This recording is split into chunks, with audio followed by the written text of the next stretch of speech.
America തിരിച്ചടിച്ചതിന് ശേഷം ഇന്ത്യയുടെ plan B സജീവമായി പ്രവർത്തിക്കുന്നുവെന്ന റിപ്പോർട്ടുകൾ ഇപ്പോൾ പുറത്തു വരുന്നു. എന്താണ് ഈ സംഭവം എന്ന് നമുക്ക് നോക്കാം.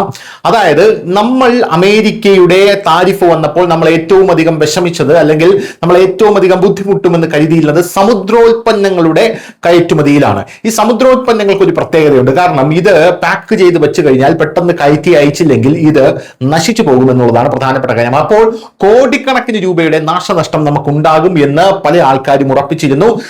ഇതോടുകൂടി ഇന്ത്യ അമേരിക്കയുടെ പരിധിക്ക് വരുമെന്നൊക്കെ പല നിരീക്ഷകരും ആ സമയത്ത് പറഞ്ഞിരുന്നു. പക്ഷെ അതൊന്നും നടന്നില്ല. ആ സമയത്താണ് ഇന്ത്യയുടെ പ്ലാൻ ബി ആക്ടിവേറ്റ് ആയത് എന്നുള്ളതാണ് നമുക്ക് മനസ്സിലാക്കാൻ സാധിക്കുന്നത്. ആഗോള സംഘർഷങ്ങൾക്കും വെല്ലുവിളികൾക്കും ഇടയിൽ ഇന്ത്യയുടെ സമുദ്രോൽപ്പന്ന കയറ്റുമതി ഉയർന്ന നിലവാരത്തിൽ എത്തിയിരിക്കുന്നുവെന്നാണ് റിപ്പോർട്ട് സൂചിപ്പിക്കുന്നത്.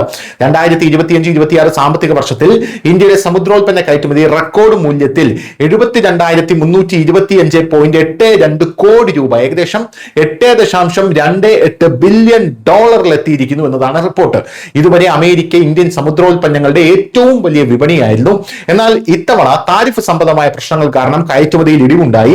എന്നിരുന്നാലും അമേരിക്കയിലെ ഈ ഇടിവിന് ചൈനയും മറ്റ് രാജ്യങ്ങളും നഷ്ടപരിഹാരം നൽകിയിട്ടുണ്ട്. വാണിജ്യ വ്യവസായ മന്ത്രാലയത്തിന്റെ കണക്കനുസരിച്ച് സമുദ്രോൽപ്പന്ന കയറ്റുമതിയുടെ ആകെ അളവ് 19.32 ലക്ഷം മെട്രിക് ടണ്ണിൽ എത്തിയിരിക്കുന്നു എന്നുള്ളതാണ് പ്രധാനപ്പെട്ട കാര്യം. ഇന്ത്യയുടെ ഈ ചരിത്ര വിജയത്തിലെ പ്രധാന വളർച്ചാ എഞ്ചിനാണ് ശീതീകരിച്ച ചെമ്മീൻ എന്ന് തെളിയിക്കപ്പെടാറുണ്ട്. മൊത്തം കയറ്റുമതി വരുമാനത്തിൽ ചെമ്മീൻ 47,973.13 കോടി രൂപയാണ് സംഭാവന ചെയ്യുന്നത്. ഇത് മൊത്തത്തിൽ വരുമാനത്തിന്റെ 2/3 യു എസിലേക്കുള്ള കയറ്റുമതിയുടെ മൂല്യത്തിൽ 14.5% കുറവും അളവിൽ ഏകദേശം 20% കുറവും ഉണ്ടായിട്ടും ഇന്ത്യയുടെ പ്രധാന കയറ്റുമതി ലക്ഷ്യസ്ഥാനമായി ഇത് തുടരുന്നു. യു എസിലെ പരസ്പര താരിഫുകളുടെ ആഘാതം കയറ്റുമതിയെ നേരിയ തോതിൽ മാത്രമേ ബാധിച്ചിട്ടുള്ളൂ. പക്ഷേ ഇന്ത്യയുടെ പ്ലാൻ ബി വിദേശ വിപണിയുള്ള ഇന്ത്യയുടെ പിടി ദുർബലമാകാൻ അനുവദിച്ചില്ല എന്നുള്ളതാണ് പ്രധാനപ്പെട്ട കാര്യം. യു എസ് വിപണിയിലെ ഇടിവിന്റെ പശ്ചാത്തലത്തിൽ ഇന്ത്യൻ സമുദ്രോൽപ്പന്ന കയറ്റുമതിയിൽ ചൈന 22.7% വൻ കുതിച്ചുചാട്ടം രേഖപ്പെടുത്തി. ചൈനയ്ക്ക് പുറമെ യൂറോപ്യൻ യൂണിയനിലേക്കുള്ള കയറ്റുമതി 37.9%, തെക്ക് കിഴക്കൻ ഏഷ്യൻ രാജ്യങ്ങളിലേക്കുള്ള കയറ്റുമതി 36.1% വർദ്ധിച്ചു.